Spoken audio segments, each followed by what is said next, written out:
how dark his skin might be when he's born. Let me just say that the tea is real when it comes to the royal family not supporting emotionally or financially Meghan Markle and Prince Harry. I could not tell you how shocked I was to hear everything that I was hearing. And if you guys don't know what I'm talking about Oprah Winfrey's interview with Prince Harry and Meghan Markle. They did a candid sit down for about 2 hours, and I'm here to bring you more so the main key points or main takeaways of the interview if you didn't get to watch it. Let's just talk about the biggest takeaway, which was Meghan opening up about her suicidal thoughts. She even said that she was afraid at one point to be left alone out of fear of what she would do to herself.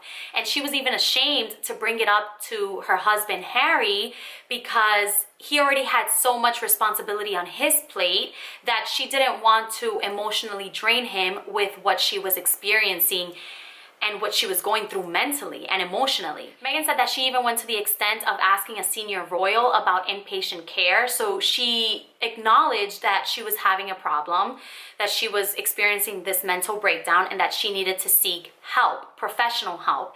And she was told that it was sort of a bad look for the royal family or for the institution as a whole. How unempathetic can you be to not provide or offer someone help when they're actually seeking? Because not everyone is aware or has the courage to seek the help that they need when they know that there's something going on. And she also mentioned that Prince Harry also attempted to seek support for her, and it was just not given. There was no support for her and Prince Harry, and this was a big eye-opener to her. And so what really led to these suicidal thoughts were all of these vicious attacks from the media and the press. She really couldn't catch a break. It was a comparison between Kate Middleton and her at all times. It was, and she mentioned this, when people loved her, it was as they couldn't love Kate, or when people loved Kate, they couldn't love her. It was almost as if they were trying to portray that hero and that villain character amongst the two of them, but more so her as a villain than anything else. And let me just share a few examples of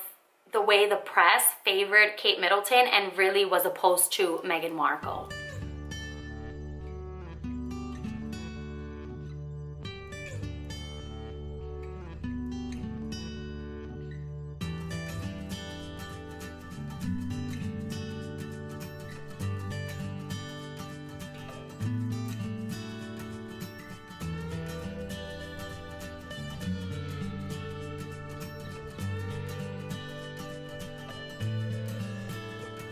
Meghan also said that she believed that race was part of the factor of the royal family not granting Archie, their son, the title or not providing security for their protection. And then Meghan mentioned pleading with the royal family countless of times to allow protection for Harry, even if it wasn't for her and Archie, and they wouldn't allow it. According to Meghan, the conversation specifics were he won't be given security, he's not going to be given a title, and also concerns and conversations about how dark his skin might be when he's born.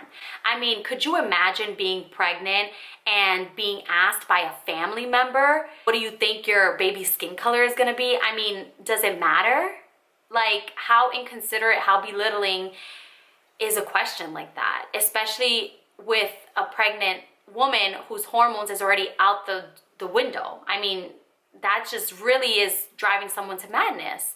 So could you blame her for feeling the way she was feeling during those times? Now, Harry did have a couple of things to say in regards to his relationship with certain family members, specifically his dad Charles and then his brother Prince William. And then in regards to his dad, he said his dad was not taking his phone calls for a while and that his dad had requested Prince Harry put everything in writing because now they're no longer working members of the royal family. They're considered non-working members of the royal family. Initially, when they left the UK and went into Canada, they were considered part-time, but then that all changed and their security was taken away and they were no longer full-time or part-time, they were just non-working members.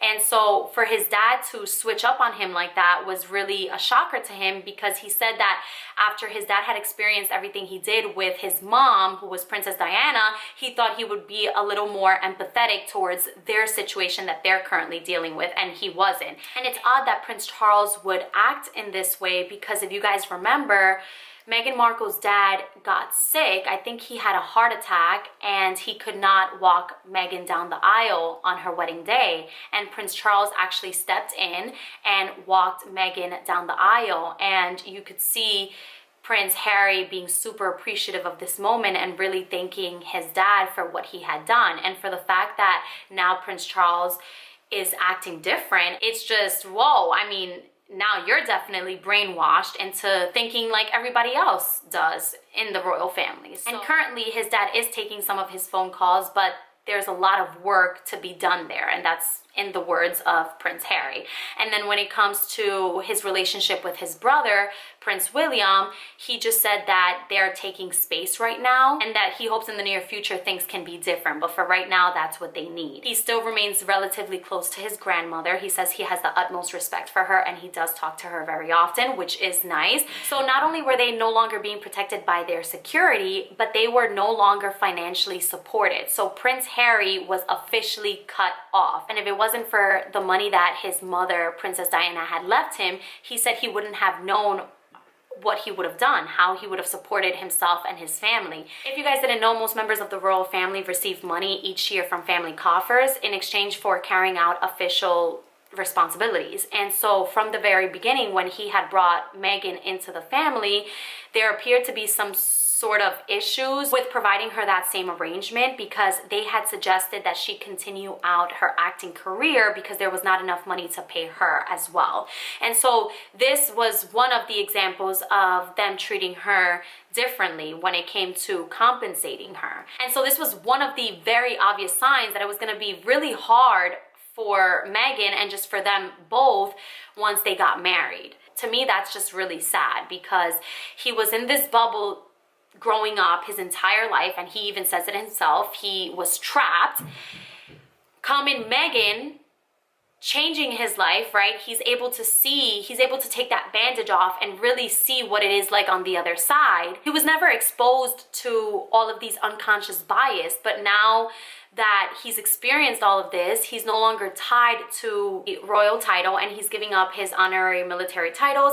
And so this is pretty much it. They're gonna live the lives that they wanna live, and they're gonna live by their rules and not anyone else's rules. And so that was just some of the key main takeaways of the interview. If you guys do want to go see the full interview, I believe it's still streaming on CBS, not sure, but there are some clips on YouTube as well. And I hope you guys enjoyed this video. Give it a thumbs up if you did. Comment below.